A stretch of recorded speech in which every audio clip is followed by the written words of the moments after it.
चुनाव ये सिर्फ हार जीत के नंबर नहीं है, ये तो जनता की आवाज हैं, उनकी उम्मीदें और उनकी तकलीफें हैं। आज हम राजस्थान के भोपालगढ़ के चुनावी जनादेश को समझने की कोशिश करेंगे और उन आंकड़ों के पीछे की असली कहानी को पढ़ेंगे। तो इस पूरी कहानी को समझने के लिए हम 4 पड़ावों से गुजरेंगे।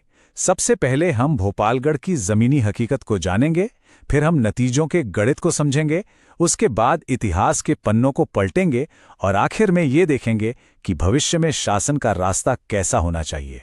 तो चलिए शुरू करते हैं। देखिए, किसी भी जगह की राजनीति को समझने के लिए पहले वहां के लोगों, उनकी जिंदगी और उनके रोज के संघर्षों को समझना बेहद जरूरी होता है। भोपालगढ़ की कहानी शुरू होती है इसकी मिट्टी से। ये एक 100% ग्रामीण इलाका है, जहां ज्यादातर लोगों की जिंदगी खेती किसानी पर ही निर्भर है। यहाँ की हवा में, पानी में, लोगों की बातों में आपको जमीन से जुड़ाव महसूस होगा। तो भोपालगढ़ के लोगों की जिंदगी में 3 सबसे बड़ी परेशानियां हैं: पानी, रोजगार और इंसाफ। और यही वो 3 मुद्दे हैं जो यहां की राजनीति की दिशा तय करते हैं। अब जरा इस नंबर को देखिए, 21%। इसका मतलब क्या है? इसका मतलब है कि 5 में से 4 खेत सिर्फ और सिर्फ इंद्र देवता के भरोसे हैं, बारिश के इंतजार में। यह सिर्फ एक आंकड़ा नहीं है, यह हजारों किसान परिवारों की रोज की चिंता है, उनकी बेबसी है। और ये बेचैनी सिर्फ खेतों तक नहीं है, गांव के नौजवानों के दिलों में भी है।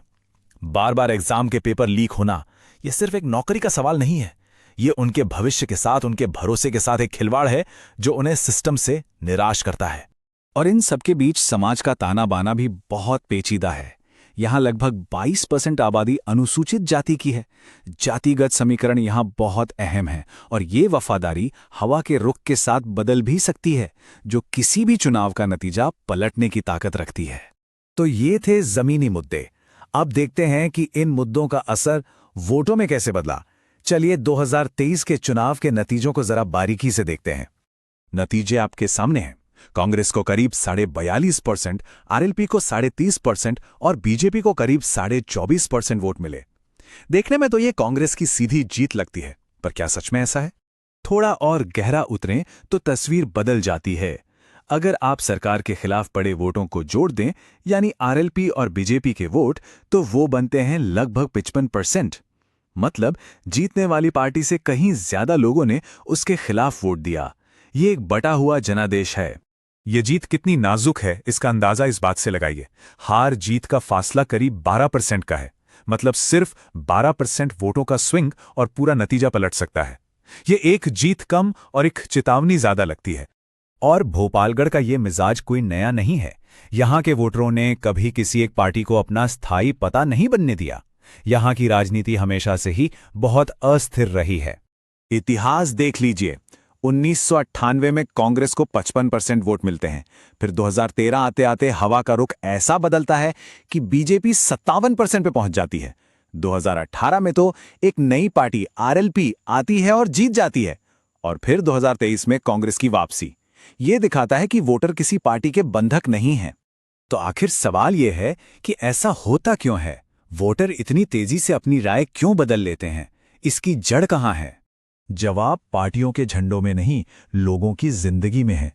जब सरकारें वादे पूरे नहीं कर पाती, जब किसानों की समस्याएं वैसी ही रहती हैं, जब नौजवानों को रोजगार नहीं मिलता, तो वोटर अपनी वफादारी बदल देते हैं। ये मुद्दों पर आधारित प्रतिक्रिया है, अंधभक्ति नहीं।